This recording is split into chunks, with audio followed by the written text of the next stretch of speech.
নমস্কার বন্ধু, দেখুন আলুটা ভেজে নিয়েছি, কপি ভেজে নিয়েছি।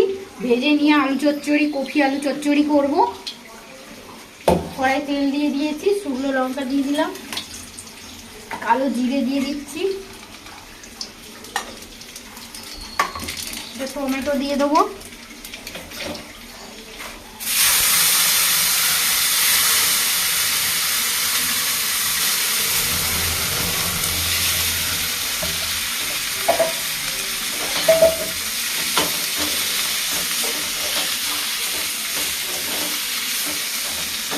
জল দিয়ে দেবো,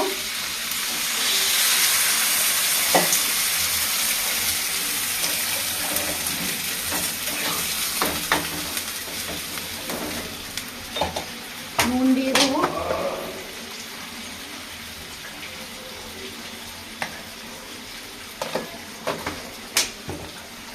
গুঁড়ো লঙ্কা একটু দিয়ে দেবো,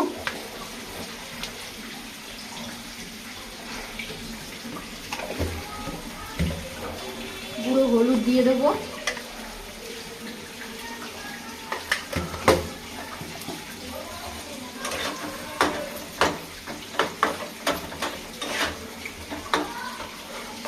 এইরকম করে আলু চচ্চড়ি বানাবেন। আগে আলুটাকে লাল লাল করে ভেজে নেবেন, ফুলকপি লাল লাল করে ভেজে নেবেন, তারপরে এইভাবে রান্না করবেন, খুব সুন্দর খেতে লাগে। এই দিয়ে 5-6খানা রুটি আপনি খেয়ে নিতে পারবেন।